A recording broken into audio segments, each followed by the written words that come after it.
exalted above all things, your name and your word. On the day I called, you answered me. My strength of soul you increase.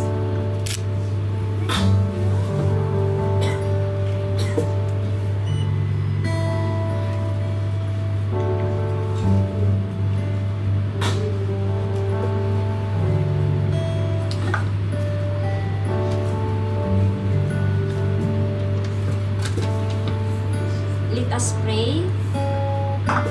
Heavenly Father, we come before you in humility and reverence. We thank you for your presence here this evening and ask that your Spirit fills this place. Open our hearts to receive your truth and lead us to seek your will in Jesus' name. Amen.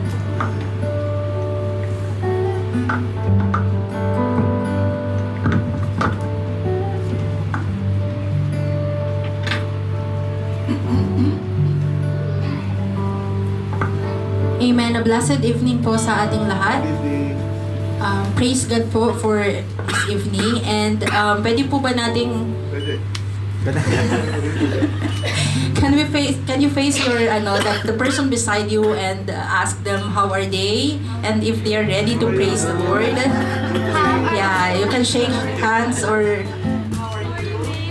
yeah. Ayan. So sa gabi po na ito, we will continue to celebrate and praise His faithfulness po sa ating buhay. Sige po, let's all sing for the Lord this evening. Hallelujah. Let's give the glory to the Lord. You can clap your hands, you can dance, and you can sing music to the Lord. Hallelujah. We give you thanks, Lord God.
you've done, Lord God. We give you honor, Lord God. And we thank you for your unconditional love. We praise your name, Lord God. This evening, nawa Panginoon, marinig mo, O Diyos, ang aming puso na patuloy po na umaawit sa inyo, Lord God. This is us, Lord God, saying, I love you, Father. We seek your presence this evening, Lord God. Thank you, Jesus.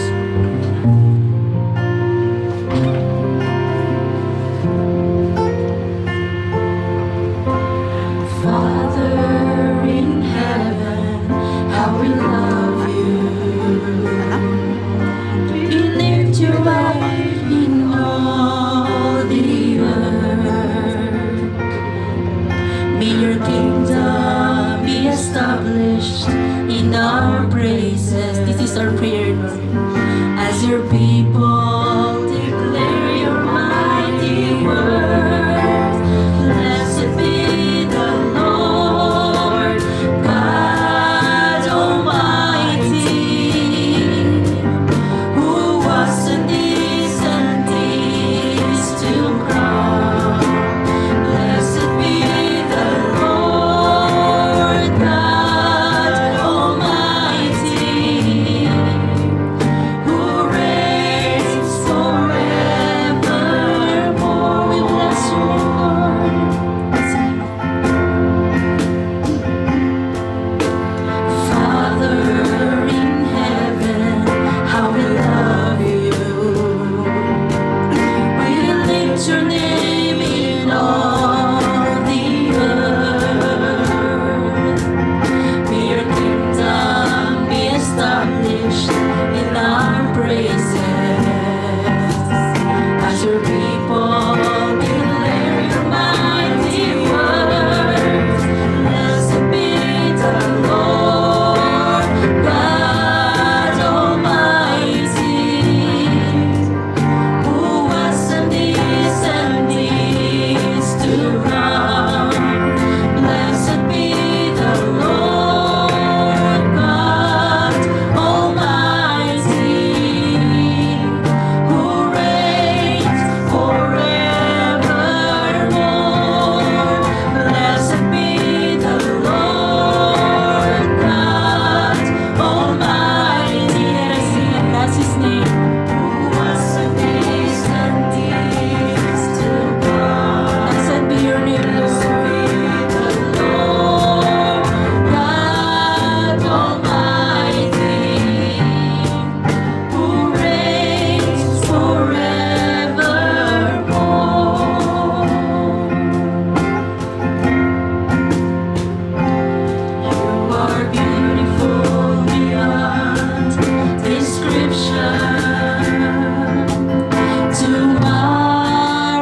stand in awe of you, Holy God, to whom all praise is due. I stand in awe of you, Holy God, Holy God, to whom all praise is due. I stand in awe of you, Holy God,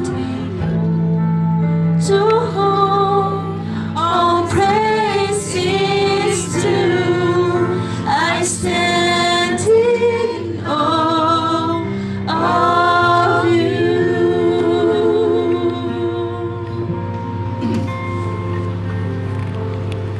Tayo po ay sama-samang dumulog sa ating Panginoon. Aming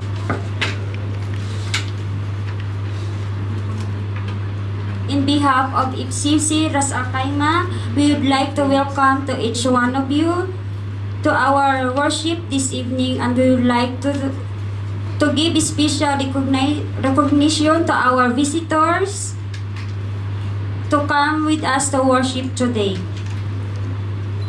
Can I call your name and then you can stand. Ruben Gabriel Mitro, please stand.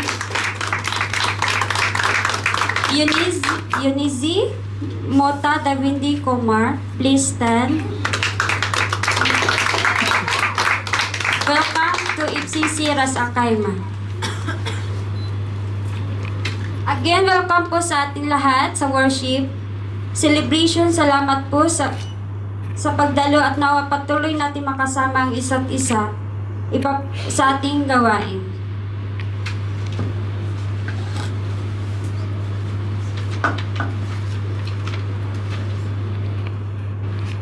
Ito po ang ating attendance last April worship service ng ating financial report as of April 2025. Tithes and offering 7,095. Total expenses 4,224.80. Net amount 2,870.20. Attendance report April 2025. Adult 20, kids 5, visitor 6, total 31. Sa atin naman po announcement together by prayer Tuesday at 8 p.m. via Zoom meetings.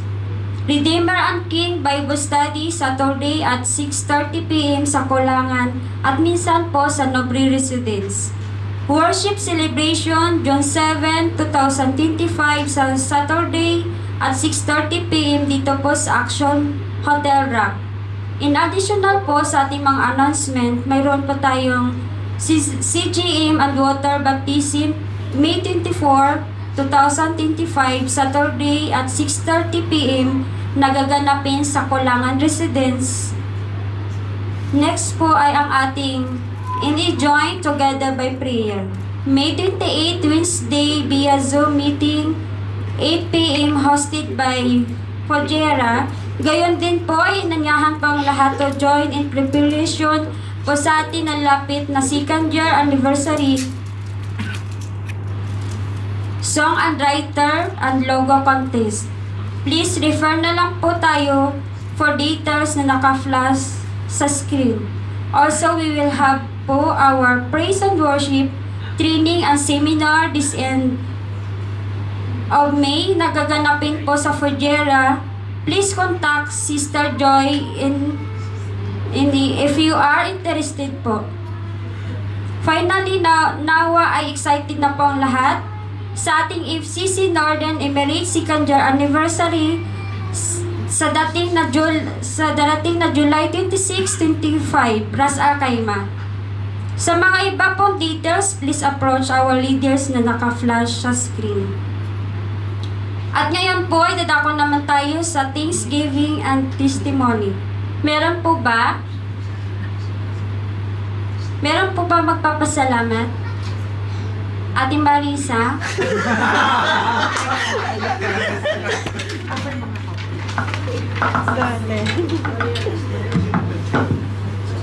Pagkakataon mo na.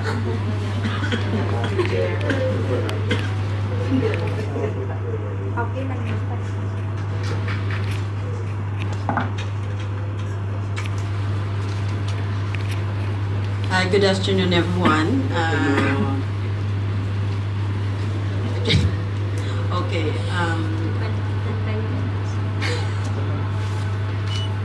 Gusto ko lang ihatid sa ating lahat. Okay. Ako kasi gusto ko lang magpapasalamat din sa FCC Ras Al Khaimah. I think more than 1 year na ako dito. Okay, this is really a blessing in disguise na nandito ako. Ewan ko kasi I've already been 15 years here in UAE. 15 years na ako, so almost magiging 20 years na nga siguro.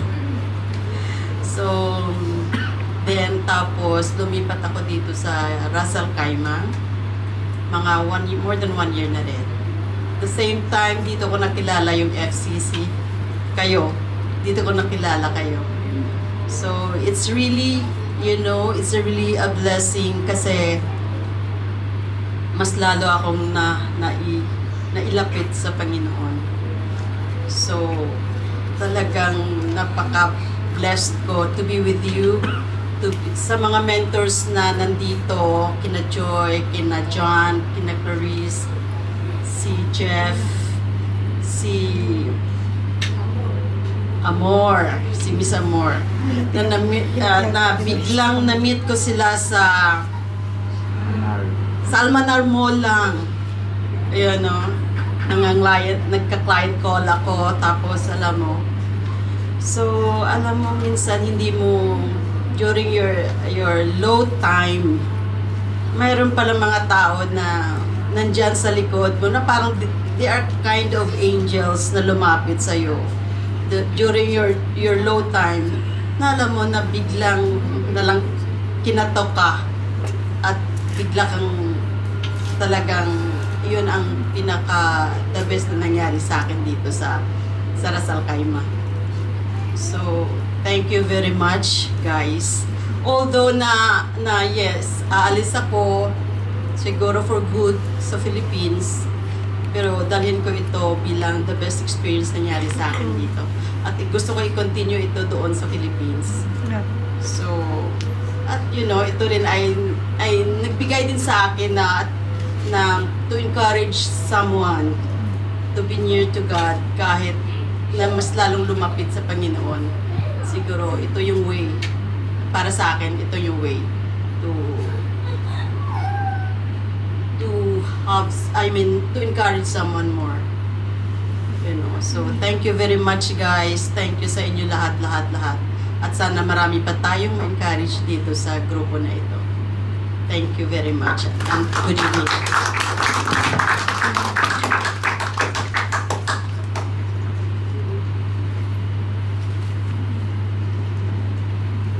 Next po si Ate Berna.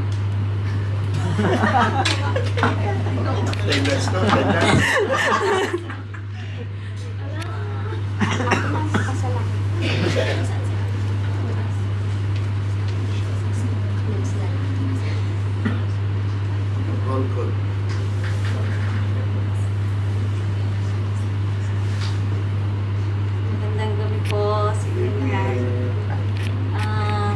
Yun po, napapasalamat ako dahil ng school lang. Papasalamat ako, nakapunta ako rito at na-invite ako ni Sis Joy. Binisita ako sa trabaho ko ni Sis Daisy. Hindi dahil ginawa nila yun, lumapit talaga ako rito. So, bukal sa loob ko na umattend dito, i-try kung ano ba yung pwede kong malaman dito sa FCC na grupo. So, yun naman, blessed naman ako and yun nga, good health na lang. And sa pagsama niyo sa akin dito guys, thank you so much.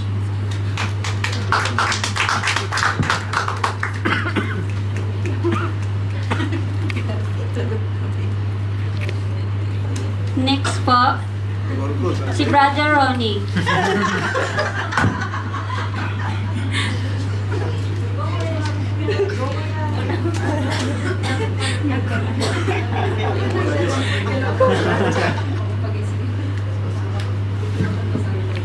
Magandang gabi po sa ating lahat. Ako po si Ronnie L. Pexon. Magpapasalamat po ako at nandito ako sa inyong harapan na bilang isang grupo ninyo. Salamat sa Lord God, at palaging binibigyan ng lakas ng loob at malayo sa sakit ng aking pangangatawan, ang aking buong pamilya, lahat ng nandito sa grupo natin. Salamat po sa araw-araw na biyaya na natatanggap natin sa araw-araw. Thank you, Lord God. Yan lang po. Salamat.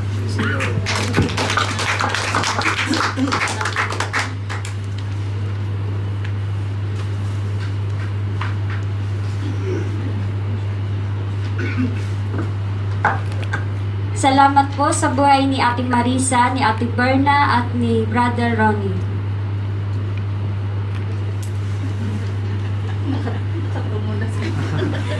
Gusto yata ni Ray. Parang Tunay na napakabuti sa ating buhay. Kami po ay nakikiisa sa inyong prayers at joy sa Panginoon. May I request everyone to please rise in reverence to God's Word. Our scripture is taken from the book Hebrews 11:23. Hebrews 11:23. It says, by faith Moses, when he was born, was hidden for the 3 months by his parents, afraid of the king's edict. May the Lord add more blessings to reading of His Word.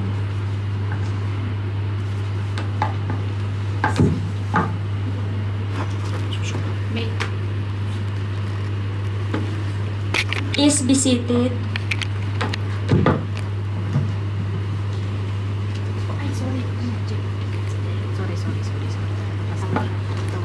Magandang gabi po sa ating lahat. good evening.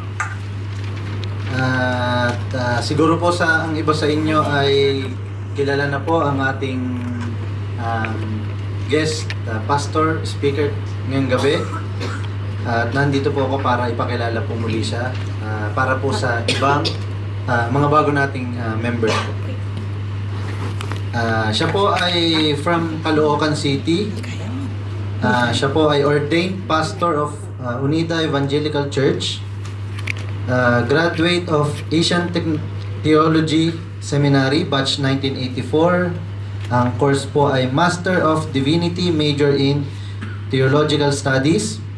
Siya po ay church worker and a pastor for 46 years. At siya po at present is our senior admin pastor of FCC Abu Dhabi since 2004. So it's 21 years na po. Siya po ang current chairman of the board of trustees of the Evangelical Church Abu Dhabi. At happily married to Sis Fe Atienza Masiglat of Barangay Lumil, Silang, Cavite for 40 years. Sila po ay may 4 na anak at 8 grandchildren. Ang kanya pong personal mission purpose statement, quote and quote, I am a pastor called by God, dedicated to bring others to Christ, to see them grow as a disciple, and to train them to be a cutting-edge leader of their time, and leaving a legacy of faithfulness to God to the next generation. FCC Ras Al Khaimah, let us all welcome Pastor Benjamin Masiglat Jr.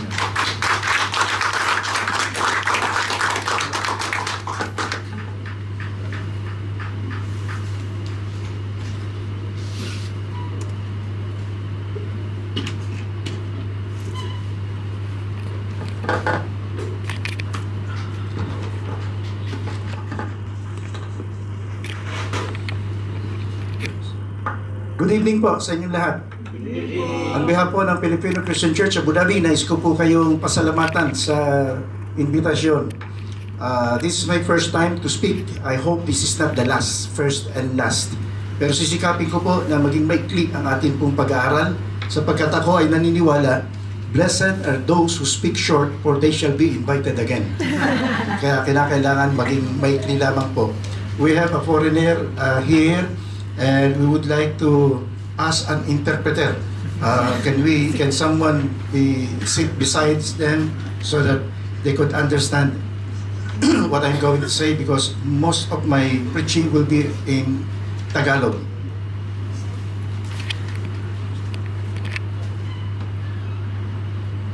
Alright, thank you. Alright, ang topic po na binigay po sa akin ay the radical faith of a mother. Dahil ngayon yata ang celebration ng inyong Mother's Day. Raising the next generation for the glory of God. Ako'y naniniwala na wala tayong problema in raising our children. We are providing them with material things, with education, no problem. Wala tayong problema po doon. Even yung physiological needs nila, yung mga pagkain po nila, yung lahat ng kanilang kailangan ay ipinoprovide po natin. So we do not have any problem with that. But it says in our study, we need to raise them, not just to rear them, not just for them to make them mature, but we want to raise them to glorify God. That's our goal. Na magbibigay sila ng kapurihan, na magbibigay sila ng kalwalhatian sa atin pong Panginoong Diyos. Take note of our passage in Hebrews chapter 11 verse 23. Meron nga po pala tayo mga sermon notes, and even meron po tayong QR code na pwede po ninyong i-screenshot o pwede po ninyong i-share at pwede po ninyong i-download po yan, yung ating po mga QR codes. So, Hebrews chapter 11 verse 23. Pasinin po natin. Sabay-sabay nga po nating basahin. Can we read it please? 1 to ready read. It was by faith that Moses' parents hid him for 3 months when he was born. Ang chapter 11 ng Hebrews is about the heroes of faith. Ito yung tinatawag na the Hall of Famers. Hall of Famers ng faith na magsisimula kay Abel down doon sa mga martyrs. Pero tingnan natin dito sa talata natin, whose faith is talking to by the writer in Hebrews chapter 11 verse 23. Kaninong faith, mga kapatid? Tingnan niyo, it's not the faith of Moses. It's not the faith of Moses because hindi pa naman pinapanganak siya. Tinago pa nga siya ng sabi, the story tells us 3 months eh. It was faith that Moses' parents, Moses' parents, it's the faith of Moses, yung pong ating pong pag-uusapan, yung pong ating pag-aaralan, yung kanila pong pananampalataya. Anong pananampalataya po ito? It's a radical faith. Anong ibig natin sabihin sa radical faith? It's sabihin natin isang pananampalataya na hindi status quo. Hindi status quo, it's a radical na against the law. Yun po ang ibig po natin sa radical faith. In Exodus chapter 6 verse 20, ito naman yung parents. Tanong, who are the parents of Moses? Sino po ba yung parents ni Moses? Hindi ko na po kayo pag-iisipin dahil baka makatulog kayo. Tingnan po ninyo, Exodus chapter 6 verse 20. Amram married his father's sisters, Jochebed, and she gave birth to his sons, Aaron and Moses. So, meron pong pinanggit dito na mga parents ni Moses. Ang kanyang tatay, ano pangalan ng kanyang tatay? Ano pangalan po ng father ni Moses? Who's the father of Moses? Amram. And who's the mother of Moses? Jochebed o Jochebed. Ano ibig sabihin ng mga names nila? Ano ibig sabihin ng kanilang mga pangalan? Si Amram, ibig sabihin, exalted people. Exalted people ang kahulugan ng kanyang pangalan. Ang meaning naman ng Jochebed ay glorious, honorable, or Jehovah is her glory. Jehovah is her glory. Mag-focus ngayon tayo sa kanyang mother dahil Mother's Day po natin ngayon. At yun naman ang binabanggit na ating talata. Jochebed, sa research ko, ito ibig sabihin, Yahweh is glory, is a notable as the first person in the Bible to have a name with a divine element, Yah, a shortened form of Yahweh. So, tingnan po natin ito ha. Tingnan natin mabuti. Importante po ito na maintindihan po natin. Inintroduce ni Lord ang kanyang pangalan as Yahweh in chapter 6 verses 1 to 8. Chapter 6 verses 1 to 8. Pero sa chapter 1, pinakita ng pangalan ni Jochebed, mga kapatid, ay dala-dala niya na yung pangalan na ibibigay sa chapter 6 verse 8. Chapter 6 verse 1 to 8. Thus, embedded in his maternal lineage, if his mother bears Yahweh's name, Moses learned it from her. So, ano ang point ng story po natin? Yung pangalan ni Jochebed, Yahweh is glory. Glorify the Lord. Yun ang itinuro niya kay Moses. Yun ang ibinigay niya kay Moses. Malinaw sa ating talata na iniraise ni Jochebed si Moses for God's glory. To glorify God. To honor God. At ito ang kailangan po natin. To raise children that will glorify and that will honor God. Okay naman sa atin, mga pangarap natin sa ating mga anak, maging masipag ka, maging engineer ka, maging arkitekto ka, napakaganda po niyan, napakaganda, it's good. Wala akong nakikitang problema nun. But, kinakailangan po, mga kapatid, to raising our children that will bring glory and will bring honor to our God. Tingnan po muna natin ang historical context natin ng ating pag-aaral. Historical context. Alam naman natin po ang nangyari. Kung bakit napunta sa Egypt yung bansang Israel. Ano ang dahilan? Nasakinan na sila eh. Pero nagkaroon ng tagutom. Ang nangyari mga kapatid ay si Joseph dinala doon as a slave. And then, nung siya ay naging second to the Pharaoh, pinapunta niya yung kanyang mga pamilya. Pinapunta niya yung kanyang sambahayan doon sa Egypt, doon sa Ehipto. Ngayon, nung nandun na sila, mga kapatid, after 430 years, si Joseph, meron siyang title, second to Pharaoh si Joseph. At maganda yung lugar nila, Goshen. Inilagay sila sa Goshen, meron po yata taga-Egypt dito. Nilagay sila sa Goshen, sa Goshen. For 130 years, nandun po sila. But, merong lumabas na Pharaoh na hindi kilala si Joseph. Ano ginawa niya? Ginawa nilang slave ang Israelites. Ginawa nilang alipin ang mga taga-Israel. So, sa Exodus chapter 1 verses 8 to 10, Israelites or slaves, 15 to 16. Dumadami na po sila. Alam niyo naman, delikado kapag dumadami.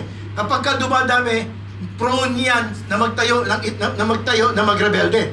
So sabi gano'n ni Pharaoh, ganito gawin natin. Lahat ng male children, ipapapatay natin. Lahat ng mga male children, ipapapatay natin. Every male child to cast to the Nile. Moses was hidden 3 months. Iniwasan ng mga kanilang mga magulang at tinago siya for 3 months. Jochebed's name, the glory of Yahweh. She makes sure Moses will glorify God. How to raise a generation that glorifies God. Ito po ang pag-uusapan po natin. Ano ang kinakailangan? How are we going to raise a children that will glorify God? Ang kinakailangan po natin, a radical faith. This refers to the ideas and actions that seeks to be revolutionary, that change in society, or often challenging the existing system. Yung po ibig po natin sabihin, a radical faith. Hindi status quo, hindi ordinary. It's a revolutionary kind of faith na magre-raise sa isang child that will glorify God. Pag-usapan po natin the story of the mother of Moses, a radical faith of a mother raising the next generation to the glory of God. Meron po tayong 6 na pag-uusapan, 6 na truths sa story ni Moses. Number 1, teach our children. This is a radical faith. Ito yung dapat ang mga nanay, pakitaas nga lang po mga nanay dito, mga mother, pakitaas nyo yung mga kamay. Okay, salamat po ng marami. Dapat maging intentional po tayo. Intentional in teaching our children. Naturuan natin ang ating mga anak. Anong tuturo po natin? teach our children to see themselves in God's eyes. Teach our children how to have a daring faith. Teach our children humility. Teach our children to be compassionate. Teach our children the importance of eternal riches. And number 6, teach our children to leave a legacy of faith. Tingnan po muna natin ang number 1. Teach our children to see themselves in God's eyes. Tingnan natin, kung ano ang dahilan, bakit itinago si Moses? Ano yung nakita ng parents sa mga kay Moses? Tingnan po niya. By faith, Moses' parents hid him for 3 months after he was born. Ano ang reason? Ano ang reason why Moses' parents hid Moses for 3 months? Ano ang dahilan? What's the reason? What's the reason? Malinaw naman mga kapatid. Because they saw he was no ordinary child. Iba to, siguro, panganak, ano? He was no ordinary child. Ano kaya ang ibig sabihin ng he was no ordinary child? Ito yung Exodus chapter 2, verse 2. So, the woman conceived and bore a son. And when she saw that he was a beautiful child. So, pugi. Pugi. Alam niyo mga kapatid, meron sabi, si Moses kasi bunso. Ang firstborn ay si Miriam. Then, si Aaron. At pagkatapos ay si Moses. Ngayon sabi nila, si Moses daw ay bunso, pogi. Ang sabi nila, lahat daw ng bunso, pogi. Tingnan lang natin ngayon. Tingnan lang natin ngayon. Pakitaas ang kanang kamay ng mga bunso, youngest. Pakitaas ang mga bunso, youngest. Bunso ka? Hindi. Yun talagang bunso. Bunso sa lalaki. Bunso talaga. Bunso, ha? Yung daw bunso ay pogi at magaganda. Pakitaas ang kanang kamay. Okay, kayo na ang umatol, mga kapatid, ano? Pero parang hindi naman totoo, di ba? Hindi, pwede, no? Pwede naman. Tingnan nyo, kung ano ang dahilan kung bakit si Moses ay itinago. Sapagkat, physical, pwede. Yun ang interpretation naman. Yun naman ang nakalagay sa Biblia. Physically, pogi siya. Physically, handsome. Alam niyo yung mga bata, may mga bata pag pinanganak cute. Hindi mo, pag meron bata. Meron ako isang ugali na tinuturo sa mga mag-asawa. Pagka dumalaw ako sa bagong panganak, titignan ko ang baby. Pagka ang baby ay maganda, ang sasabihin ko ay, dagdagan niyo pa lahi ninyo. Padamihin niyo pa ang lahi ninyo. Pag maganda kasi maganda yung baby. Maganda yung bata, di ba? Pero, kapag hindi maganda, meron kasing bata, pag pinanganak pala, alam mo na hindi maganda. Tama, di ba? Tama. Merong hindi maganda. Ang tanong ay ito, paano mo ngayon sasabihin na huwag na nilang dagdagan ang lahi nila? Ang sasabihin ko po, mga kapatid, meron akong alam na family planning. Baka gusto ninyo. Si Moses, alam niyo si Moses, physically, okay, maganda. Kasi tinan niya, verse 2, sa Tagalog, na nagkanak ng isang lalaki. Napakaganda ng bata. Napakaganda ng bata. Sa Biblia, merong mga dinescribe physical. Merong mga tao sa Bible na dinescribe physically. Si David, tingnan niya, si David, ruddy, with beautiful eyes and handsome appearance. Physical. Si Saul, King Saul, ano siya? Tall and handsome. Walang mga ano dito. Meron dito, tall lang. Si Joseph, well-built. Si Joseph, well-built and handsome. Well-built and handsome. So, ibig sabihin nun, pwede, physically good and well-formed. Pertaining to being beautiful, attractive in terms of being well-formed, beautiful, or attractive. Given yan. Given. Pero, sa Acts chapter 7, meron pang isang bagay tayong makikita tungkol sa appearance ni Moses. Tingnan niyo. It was at this time that Moses was born, and he was lovely in the sight of God. Tingnan niyo. Ang tumingin sa kanya, mga kapatid, God. He was lovely in the sight of God. Ano ibig sabihin na he was lovely? Tingin ko, hindi lamang physical appearance. Pwede, meron, bakit hindi? Pero beyond that, hindi naman titingnan ng Panginoon Diyos. Sabi nga ng Panginoon Diyos, hindi siya tumitingin sa physical eh. Ang tinitingnan niya puso eh. So merong nakita ang ating Panginoong Diyos kay Moses beyond his physical appearance. Kaya sabi dito, he was lovely in the sight of God. Kaya tinago siya, nurtured for 3 months, and after he had been set outside, Pharaoh's daughter took him away and nurtured him as her own son. Moses was educated in all the learnings of Egyptians, and he was a man of power and words and deeds. Tingnan niyo ito. Ito tingin ko yung ano eh. Ito tingin ko yung nakita ng Panginoong Diyos eh. Meron siyang potential.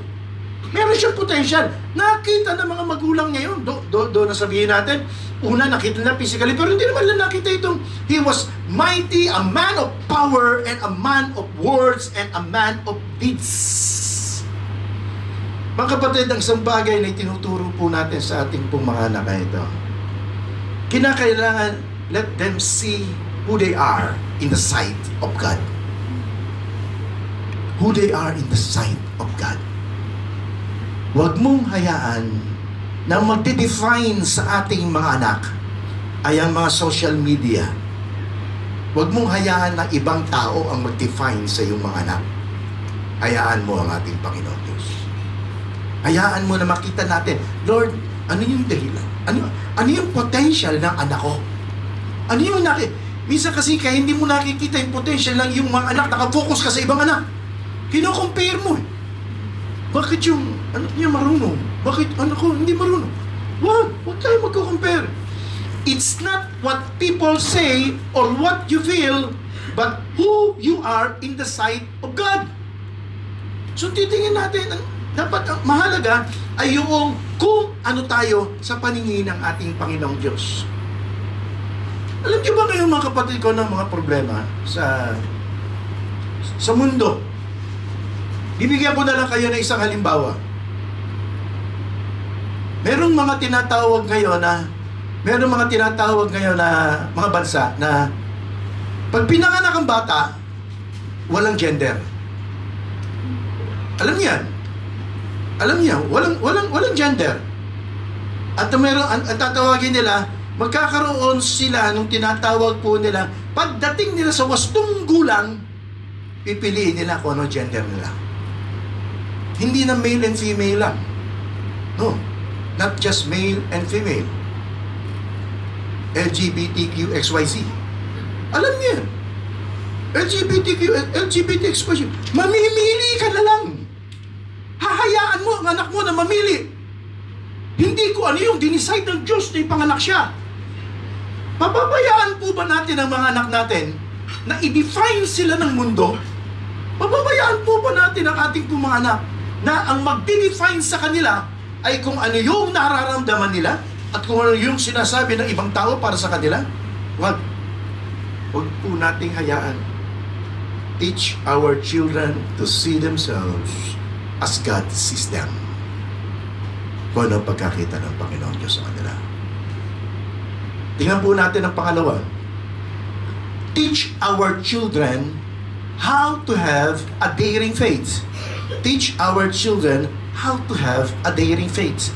Paano ko nakita sa talata natin ang daring faith? Tingnan niyo po natin ito. By faith, Moses' parents hid him for 3 months after he was born because they saw he was not an ordinary child. They were not afraid. That's a daring faith. They were not afraid. Kapag ka-daring, mga kapatid, ibig sabihin, hindi naman sa ito'y walang mga challenges. Meron. Meron mga challenges. Why not? Meron mga problema. Pero, haharapin mo yung mga problema. You're going to face the problems. You're going to face yung mga circumstances mo with faith. Ito yung nakita natin sa mga parents ni Moses. By faith, he left Egypt. Pagkatapos, ang naging produkto nito, verse 27, ano nangyari? By faith, he left Egypt, not fearing the king's anger. Hindi siya natakot si Moses.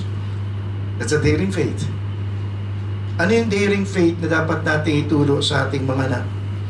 A daring faith requires taking a risk. It requires the courage to step up and face the giants and to face unknown. It might be easier to stay in your comfort zone, but when you bravely step out to where God has called you, history is made and lives are changed forever. Yan ang sabi ni Pastor Rickwaran.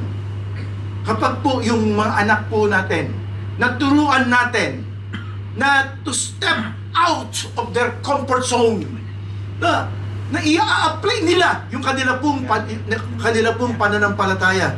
Isipin ninyo, napakaraming pwedeng maging pagbabago. Napakaraming mga pwedeng gawin ng ating Panginoong Diyos sa pamamagitan ng ating pong mga anak. Teach our children to have a daring faith. Ang isang example ng daring faith ay sa Acts chapter 5 verses 28 to 29.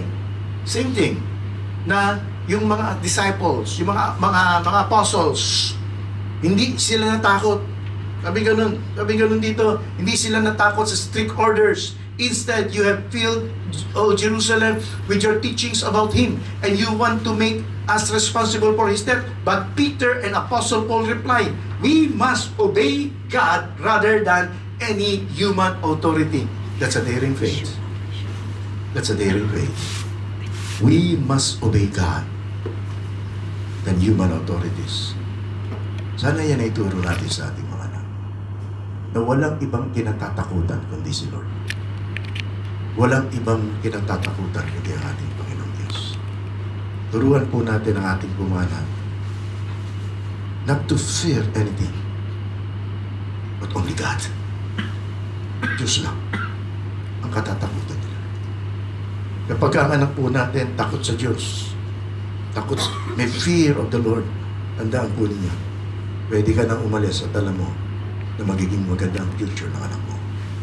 Sapagkat alam mo na Diyos lang ang kinatatakutan niya. Tingnan po natin ang pangatlo. Teach our children humility. Banggitin nga po natin humility. Humility. Verse 24. Verse 24 it says, refuse to be called the son of Pharaoh's daughter. Inisip ko, Egypt, siya yung the most advanced empire at that time. Andun ang napakaraming mga luxuries. Andun yung napakaraming mga pwedeng i-enjoy ni Moses. But yet, ano ginawa niya? He refused to be called the son of Pharaoh's daughter. Inano niya eh? Inirenounce niya. Pwede siya maging prince. Pwede siya maging prinsipe. Pero, no. Ano ginawa niya? He chose to remain as a slave. Ito ang kailangan po natin sa mga bata na ituro po natin kung paano sila magpapakababa sa harapan ng ating pong Panginoong Diyos. Ano man ang maging accomplishment ng inyong mga anak? Maaring ang ating mga anak ay maging top-notcher.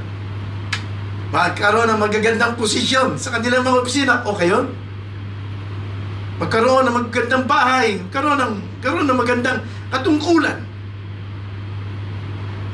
Tayo, proud na proud kapag binibigyan natin ng, sinasabitan natin ng honor ng ating mga anak. Diba? Meron ba dito mga magulang na panay ang panik? Sasabi na panay ang panik sa entablado. Sabi nun, ay maraming awards na nakuha yung kanyang mga anak. Alam niyo, kapatid, hindi naman sa po sa mamalaki, hindi naman po sa pagmamayabang. Meron po akong isang anak at yung po isang anak ay panay po ang paniko sa principal's office. Palagi ako pinatatawag sa principal's office kapag meron ginawang kalokohan yung anak ko.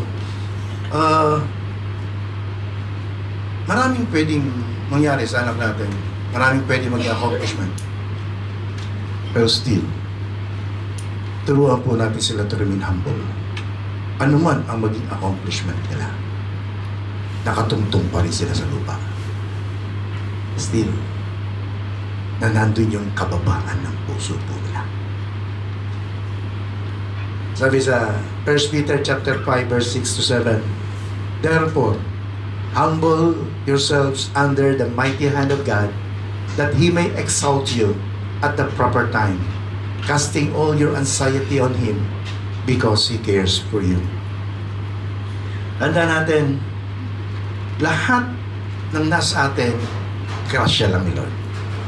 Bigay lang ni Lord. Yung karunungan ng iyong mga anak, sa grace of God. Yung mga, sabihin natin, yung mga natanggap ng iyong mga anak, only sa grace of God. Meron ako isang prayer, kami ng mga anak ko, ng mga magulang. Hindi ko alam kung ganyan din ang prayer ninyo. Ang prayer namin na ito, our next generation will be better than us. Lord, make our next generation better than us. But still, anuman ang maabot nila, anuman ang marating nila, let them be humble. Maging magpakababa sila sa harapan ng ating Panginoon. Number 4, teach our children to be compassionate. To be compassionate. Ito maganda to. Maraming makaka-identify dito magulang. Sabay-sabay nga po nating basahin ang Hebrews chapter 11 verse 25. 1 to ready, read.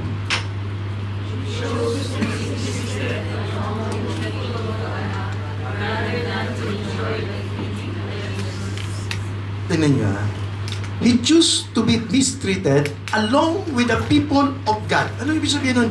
He chose to be mistreated. Prince of Egypt na siya. Prince of Egypt.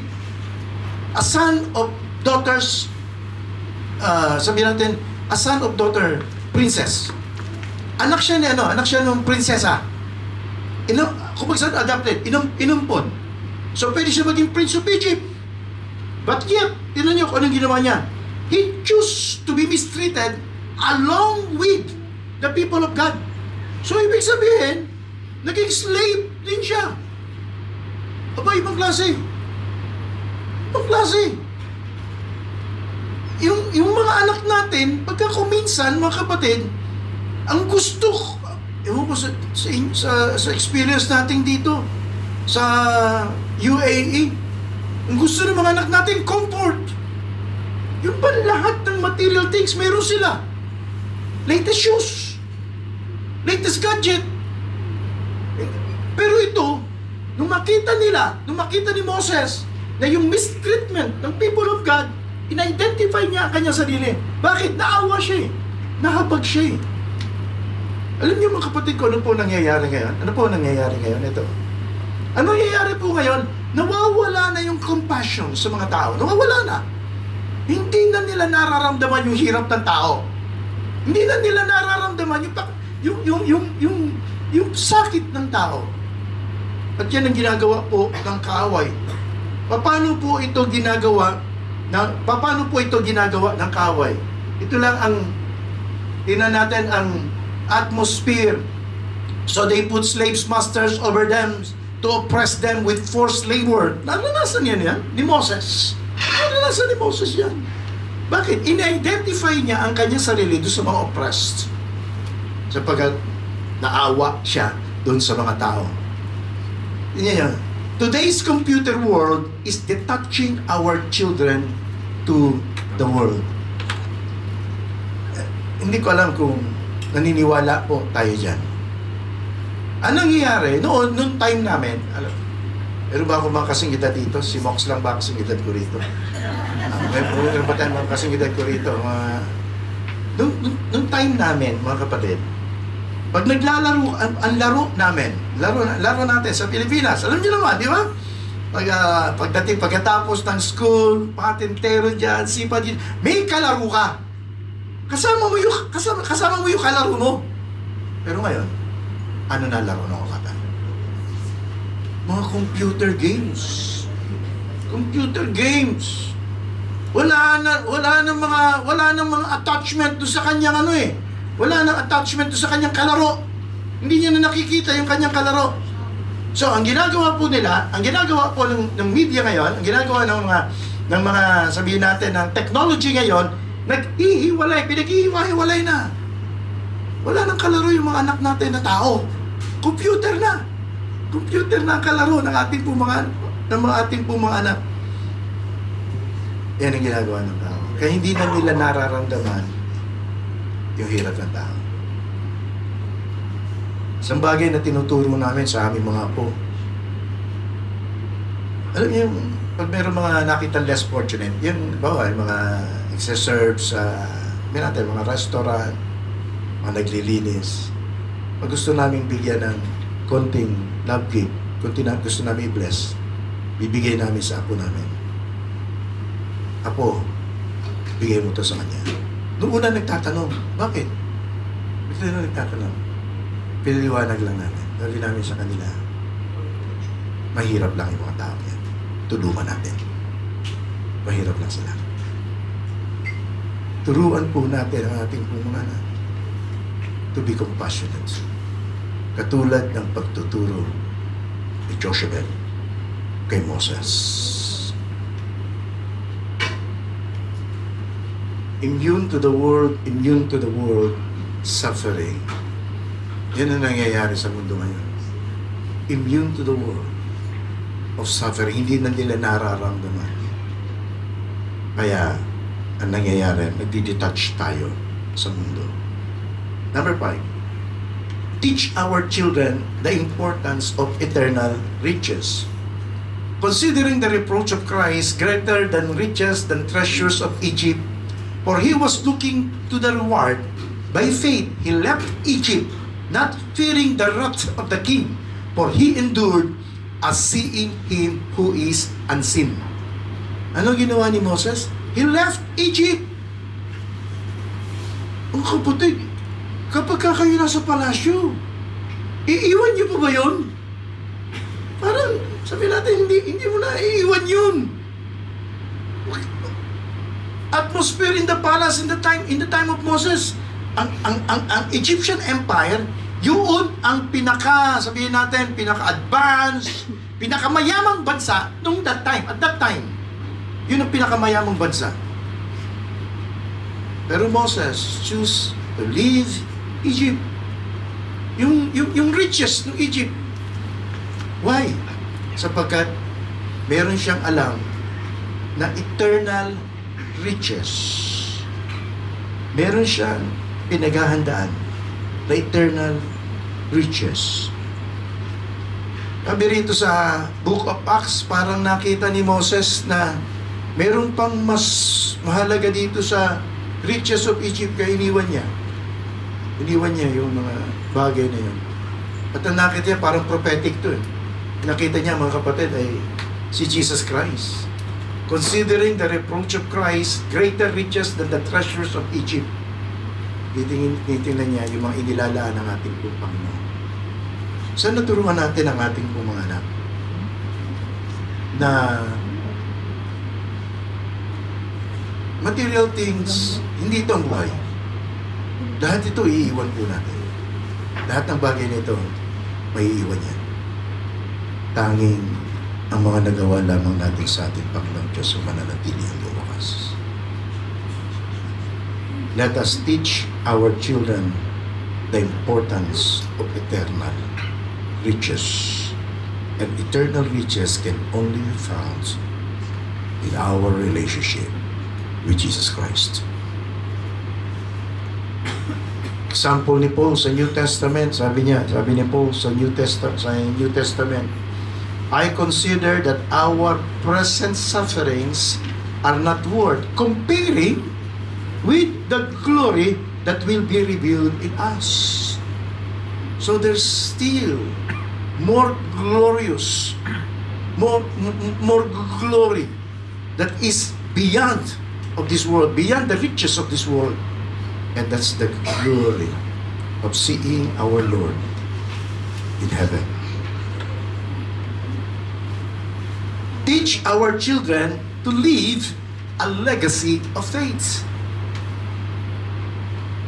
Anong legacy ang iniwan ni Moses? Hebrews chapter 11 verse 28. It was by faith that Moses commanded the people of Israel to keep the Passover. Tingnan nyo, ha? So, ang ginawa ni Moses, mga kapatid, nag-iwan siya ng isang legacy. At ano itong legacy nito? Yung legacy na i-keep ang Passover. Alam naman natin kung ano nangyari dito sa Passover. Yun ang the last plague ay yung the angel of death. At nilampasan sila dahil sila ay mayroong blood stains sa kanila pong mga pinto. The blood will be a sign for you on the houses where you are written. Ito po yun. And I see the blood, I will pass over you. No destructive plague will touch you when I strike Egypt. This is the day you are to commemorate for the generations to come. Okay, for the generations to come, you shall celebrate it as a festival to the Lord, a lasting ordinance. Ang tanong ko sa inyo ito, anong legacy of faith ang iiwan mo sa iyong mga anak? Tayo mga magulang, hindi lamang ako nagsasalita sa mga nanay, pati sa atin. Ang tanong ko, anong legacy gusto mo iwan sa mga anak? Yung bang patay ka na, ginagawa pa nila? Yung patay ka na, si Moses ganun eh. Patay na siya, pero still, yung legacy ng Passover, still, ginagawa nila as a lasting ordinance. So, parallel po natin sa ating sarili. Ano ang ituturo mo sa iyong mga anak? Ang isang legacy po na minana ko sa aking mga anak ay ito. Yung aking mga magulang, yung aking pong mga nanay at tatay, mapagmahal sa mga manggagawa. Mayroong mga time na kapag kami ay nakisnan ko yung time na yung mga pastor, may mga bisita kami pastor. At yung pinagtataka ko, ito yung bisita kami pastor, ang sarap ng pagkain. Ang sarap po ng pagkain pag may bisita kami mga pastor. So, tinanong mga magulang namin, anong dahilan? Sabi nila, sapagkat nag-i-entertain daw kami ng isang lingkod ng ating Panginoon. Simula noon hanggang ngayon, yan ang tingin ko sa mga manggagawa. Pag mayroong mga manggagawa na darating, hindi mo entertaining mo dito. Isang legacy na iniwan ng aking mga magulang at isang legacy na gusto ko nang iwan sa aking mga anak. Mahalin niyo mga pastor. Mahalin niyo mga lingkod ng ating Panginoon. Isa lang yan. Pero ikaw, anong legacy ang gusto mo iwan? Sana, legacy of faith na ito tip lang po tip sa mga magulang pakinggan po ninyo, huwag niyong pasimbahin ang inyong mga anak. Huwag niyo sabihin sa inyong mga anak, magsimba ka. Alam niyo kung ano dapat niyong gawin sa inyong mga anak? Isama mo sa simbahan. Ibig sabihin nun, kasama ka magsimba. Huwag lang sila ang papupuntahin mo sa church, kundi samahan mo sila na maglingkod sa ating Panginoong Diyos. A legacy of faith. Kahit wala ka na, nagsisimba pa rin sila. Nag-church pa rin sila. Naglilingkod pa rin sila sa ating Panginoong Diyos. At yun din ang legacy na iiwan nila sa kanila pong mga anak, sa kanila pong mga susunod na henerasyon. summarize, we want to raise our children that will glorify God, that will bring glory to our God. The responsibility of every parent. So intentionally, let us teach our children to see themselves in God's eyes. Teach our children to have a daring faith. Teach our children humility. Teach our children to be compassionate. Teach our children the importance of eternal riches. And finally, teach our children to leave a legacy of faith. Ito po ang challenge ko sa inyo. Raising the next generation for God's glory is sacred. Radical calling. By teaching our children to see themselves through God's eyes, walk in daring faith, live with humility, compassion, and value eternal riches, we equip them to leave a lasting legacy of faith. Though the journey is challenging, the reward, a generation that loves and serves the Lord, is immeasurable. Let us faithfully sow seeds of truth, trusting God to bring the harvest. Meron po tayong challenge, meron po tayong living out today's message. Paano po natin ipamumuhay ang mensahe po natin ngayon? Sabay-sabay lamang po nating i-recite. 1, 2, ready, recite. Today, choose to intentionally nurture faith in your child, whether through prayer, scripture, or modeling Christ-like love. Trust God to multiply your efforts as you raise them for His glory. Happy Mother's Day po at God bless you all.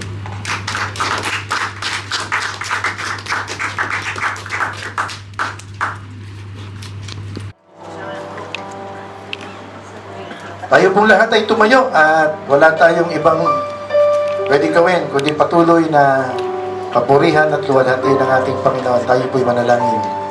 Maraming salamat, aming Ama. Salamat, nakasama ka namin. Ikaw lang ang audience ng aming worship. Ikaw lang ang gusto namin i-please. At alam po namin, Panginoon, nagawa po namin ito. Nagsalita ka sa amin sa pamamagitan ng panalangin ng aming mga awit at ng iyong banal na salita. Nasa sa amin ngayon, Panginoon, kung paano kami magre-respond. Nawa, Panginoon, gumawa ng transformation sa buhay namin ang mga salita mo na narinig po namin. Wading dakilang Ama, patuloy mong pagpalain ang FCC Rasal Kaima. Patuloy itong lumago, Panginoon, sa bilang at sa pananampalataya ng mga kapatid. Dalangin din po namin, Panginoon, extend mo ang iyong biyaya at pagpapala hindi lamang sa kanila, kundi sa kanila pong sambahayan. Dismiss mo kami, taglay ang iyong pagpapala, Panginoon. At hayaan mo na banalin ang aking mga kamay upang sa pamagitan ng pag-uunat ng aking pong mga kamay, padaluin mo ang spirito ng pagpapala. Lahat po natin ang ating mga kamay, tanggapin natin ang pagpapala ng ating Panginoon. Pagpalain nawa kayo ng Panginoon at ingatan kayo, paliwanagin nawa ng Diyos ang kanyang mukha sa inyo at mahabag sa inyo. Ilingap nawa ng Diyos ang kanyang mukha sa inyo, bigyan kayo ng kapayapaan. Amen.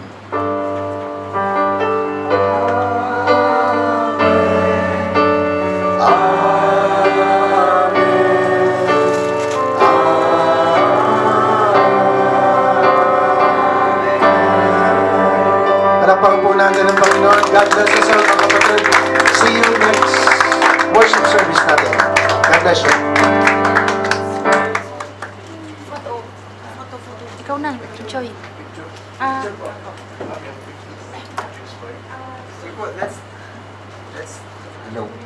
Let's take a group photo.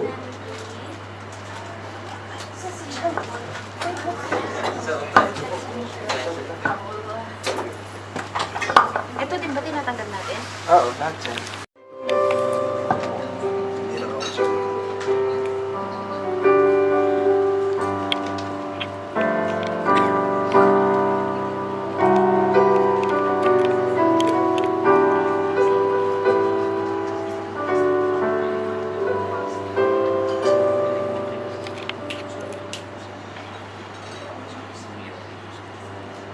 Let us stand.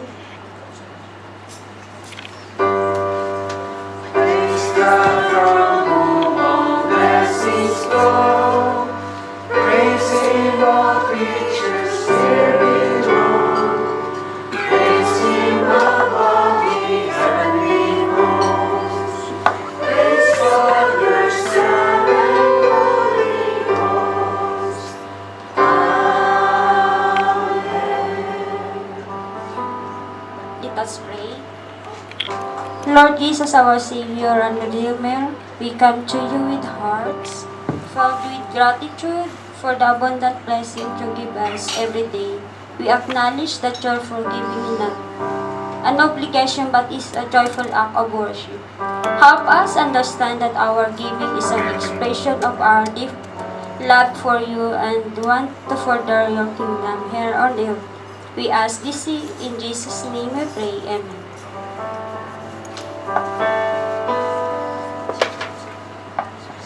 Please be seated.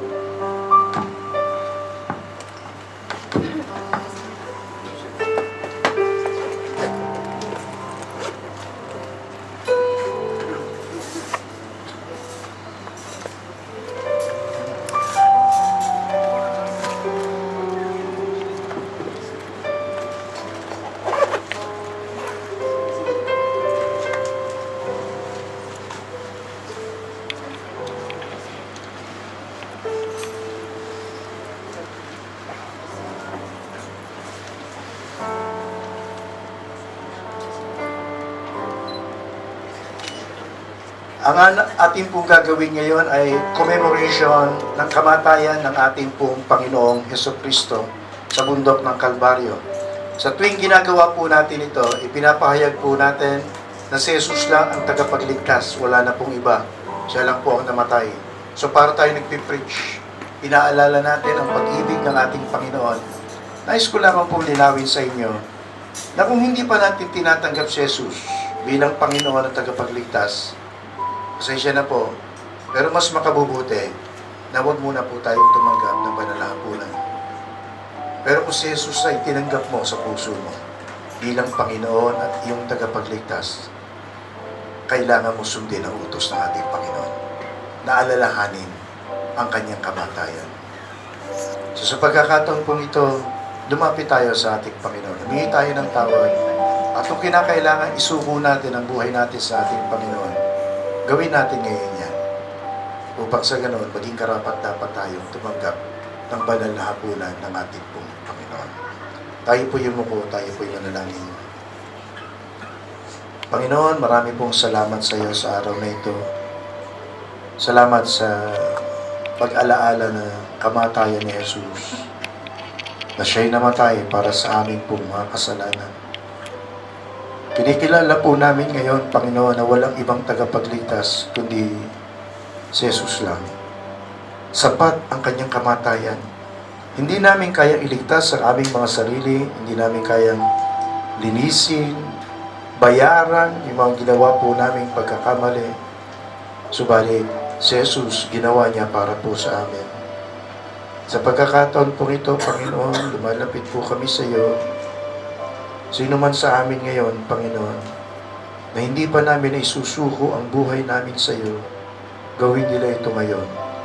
Kilalanin nila sa kanilang buhay na ikaw ang kanilang tagapagligtas, na sinasampalatayanan nila na si Jesus ang kanilang personal na tagapagligtas. Katagpuin mo sila, Panginoon. At hayaan mo, dakilang Ama, na maisuko namin ang aming buong buhay sa iyo. At ikaw maging Panginoon at tagapagligtas na aming buong buhay. Sa amin naman ngayon ay yung mga anak. Kami po ay nagiging masunurin lang, Panginoon, sa iyong kautusan. Naalalahanin namin ang kamatayan ng aming Panginoon. Kung nakakakita ka ng anumang karumihan sa aming mga puso, patawarin mo nga po kami at linisin. Banalin kami upang maging karapat-dapat kami sa pagtanggap ng banal na hapunan. Kung meron ng mga nagkasala sa amin, Panginoon, nagre-release na po kami ng forgiveness. Hayaan mo po, Panginoon, na makadama kami ng kapayapaan at kapanatagan, O Diyos. Na alisin ang anumang mga grudges. Alisin, Panginoon, ang anumang mga mahadlang, Panginoon, sa paglapit at pagtulog po namin sa iyo. Sa pangalan po ng aming Panginoong Yesus po aming dinadalangin. Amen. Sapagkat tinanggap ko sa Panginoon, ibinibigay ko naman sa inyo ng ating Panginoong Yesus, ng gabing siya'y pagkanulo, dumampot ang tinapay, ito'y kanyang pinagputol-putol at sinabi, ito'y aking katawan na pinagputol-putol dahil sa inyo. Gawin niyo ito sa pag-alaala sa akin. Gayon din naman, matapos na makahapon, hinawakan ng sarot at sinabi, Ang sarong ito ay siyang bagong tipan sa aking dugo. Gawin niyo ito sa tuwing kayo magsisinom sa pag-alaala sa akin.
Sabay-sabay po natin kainin ng tinapay katawan ng ating Panginoon.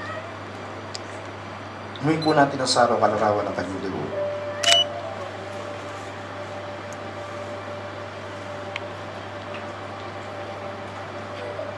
Tayo po'y manalangin.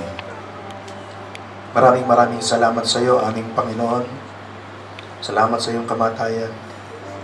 Salamat at kasama ka namin sapagkat ang pangako mo, ang banal na Espiritu Santo, hindi kami iiwan, hindi kami pababayaan.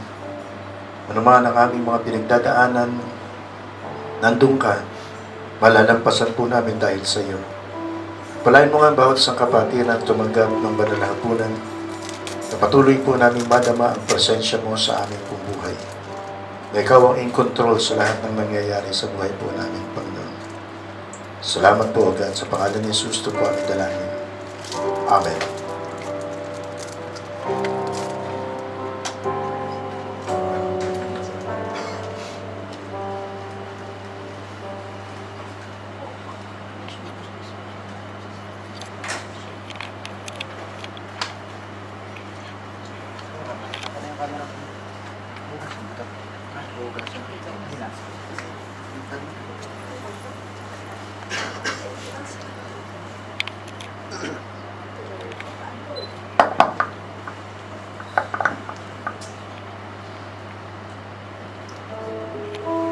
Good evening, FCC.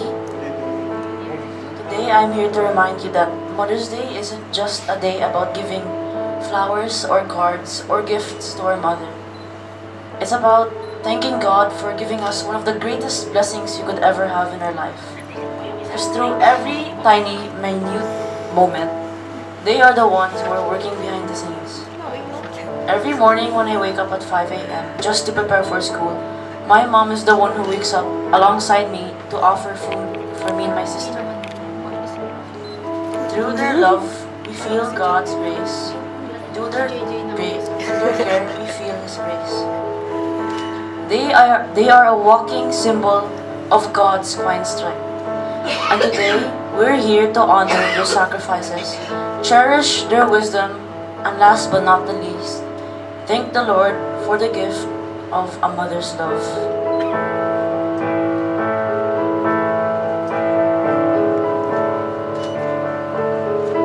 Thank you for watching over me. All of the sleepless nights you lay awake. Thank you for knowing when to hold me close, when to let me go. Thank you for every stepping stone, and for the path that always leads me home. And thank you for the time you took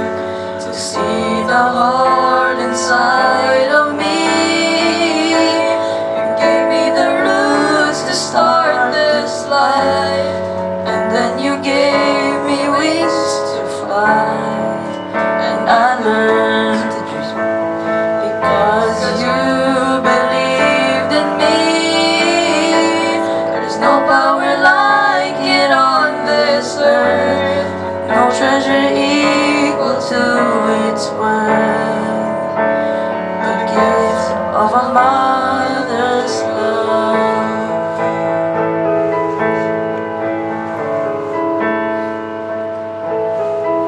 Thank you for every sunlit day, and through the coldness of my memory. Thank you for every selfless unsung deed I know you did for me. Thank you for giving me the choice to search my soul till I could find my voice.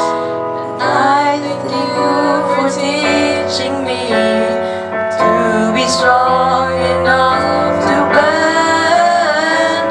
You gave me the roots to start this life, and then you gave me wings to fly, and I learned to dream because you believed in me. There's no power like it on this earth, no treasure equal to its worth. The gift of a mother's love. I thank God for a mother's love.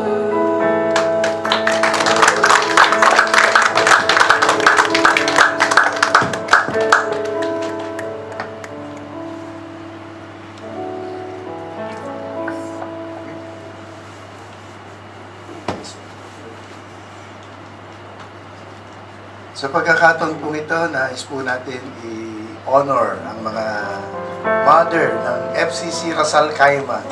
Tayo lang kayo dito ba sa harapan? Folks, pupunta yung rito. Dito po kayo sa harapan po.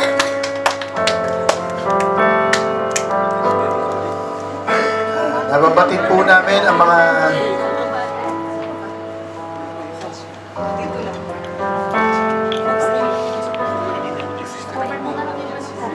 batid po namin ang inyong mga sacrifices. Dadagdagan po namin ngayon. Hindi. Ibigyan natin ang token of appreciation. Mother.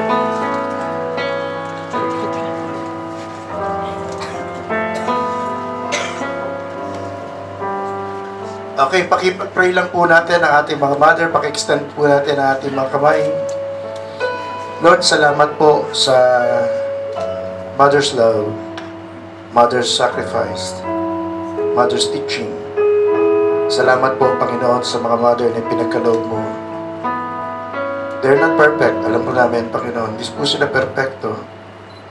Subalit sa abot ng kanilang makakaya, ni-raise nila ang kanilang pong mga anak, ni-nurture nila ang kanilang pong mga anak sa pamamagitan ng pagtsatsaga, sa pamamagitan ng kanilang pong mga pagod.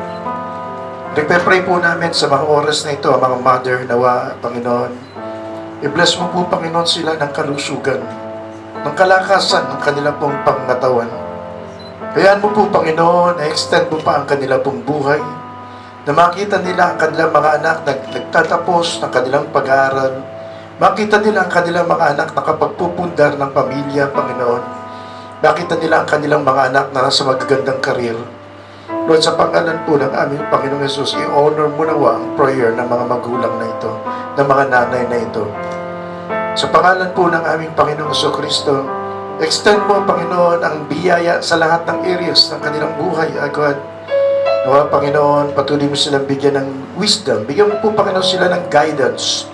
Even bigyan mo po, Panginoon, sila ng patuloy na dedication para sa kanilang pamilya, para sa kanilang mga anak. Hayaan mo rin, Panginoon, na mag-iwan sila ng mga legacy ng faithfulness sa iyo, sa paglilingkod sa iyo.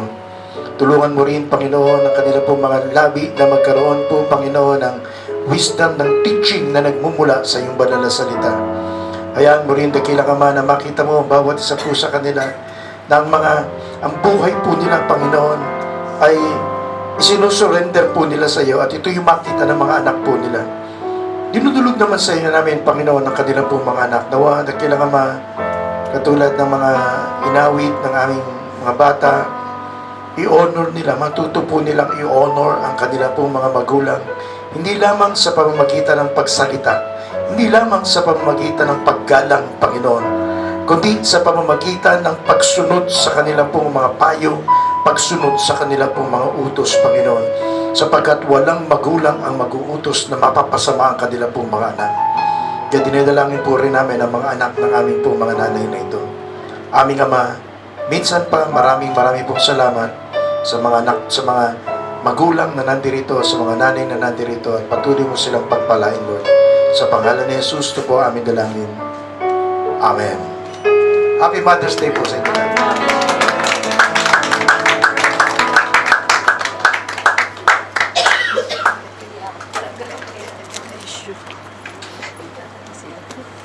Sa pagkakataon po ito, nais po natin i-welcome ang ilang bisita po natin. 2. 3. Si Reuben, si Eunice, at si Athena. Tawagin po natin, pakitayo lang kayo. Reuben at... We're just going to pray for you, ha? We're just going to pray. Dalawa, asan yung isa? Yung pala yung people. Dito kayo, dito kayo.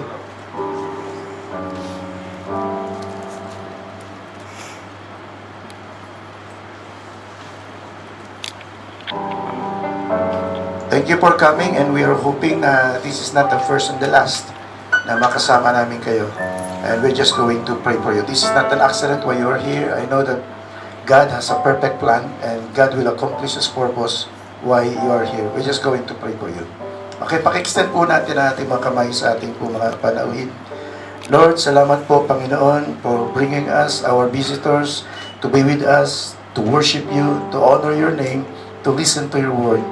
We know, Lord, that nothing will be impossible to you according to your will, Panginoon. I-accomplish mo ang purpose mo kung bakit dinala mo sila sa lugar na ito. Lord, sa pangalan ni Jesus, O God, patuloy nilang maramdaman, Panginoon, ang pag-ibig ng FCC. Maramdaman nila ang prayers po namin, Panginoon. Maramdaman po nila, dakilang Ama, ang experience namin sa iyo, Panginoon. At nagtitiwala kami, bless mo especially the youth that are here. Bless mo sila ng wisdom, ng guidance in their studies, Lord. I-bless mo ang kanila po mga parents. Bless mo, Panginoon, ang mga trabaho ng kanilang mga magulang. Even, Panginoon, isa naming kapatid, isang nanay na nandirito, God. Patuloy mong pagpalain siya, Panginoon. Anumang concerns, anumang mga needs, Panginoon, na nais po namin samahan siya sa pananalangin sa oras na ito. Ikaw nawa, Panginoon, na mag-provide sa kanila. Nagtitiwala po kami, extend mo ang blessing, measure, Panginoon, grace upon grace, favor upon favor, Panginoon, blessing upon blessing, ang mararamdaman at i-receive ng aming po mga kapatid na ito. Sa pangalan ni Jesus, ito po aming dalangin. Amen. Isa pa, mga kapatid, palakpakan po natin ang Diyos. Thank you, Lord.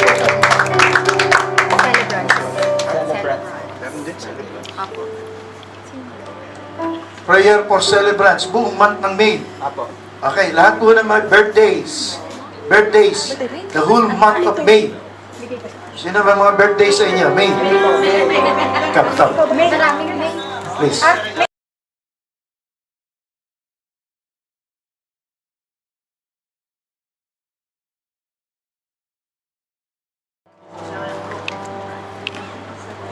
Tayo pong lahat ay tumayo at wala tayong ibang pwedeng gawin kundi patuloy na papurihan at luwalhati ng ating Panginoon. Tayo po'y manalangin. Maraming salamat, aming Ama. Salamat, nakasama ka namin. Ikaw lang ang audience ng aming worship. Ikaw lang ang gusto namin i-please. At alam po namin, Panginoon, nagawa po namin ito. Nagsalita ka sa amin sa pamamagitan ng panalangin ng aming mga awit at ng iyong banal na salita. Nasa sa amin ngayon, Panginoon, kung paano kami magre-respond. Nawa, Panginoon, gumawa ng transformation sa buhay namin ang mga salita mo na narinig po namin.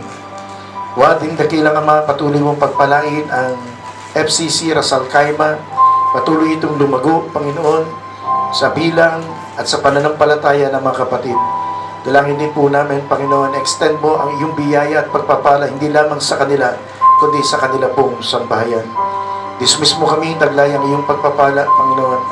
At hayaan mo na banalin ang aking mga kamay upang sa pamagitan ng pag-uunat ng aking pong mga kamay, padaluin mo ang spirito ng pagpapala. Lahat po natin ang ating mga kamay, tanggapin natin ang pagpapala ng ating Panginoon. Pagpalain nawa kayo ng Panginoon at ingatan kayo, paliwanagin nawa ng Diyos ang kanyang mukha sa inyo at mahabag sa inyo. Ilingap nawa ng Diyos ang kanyang mukha sa inyo, bigyan kayo ng kapayapaan. Amen.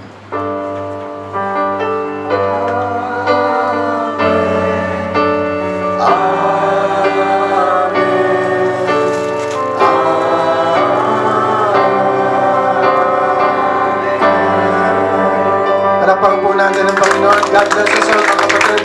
See you next worship service natin.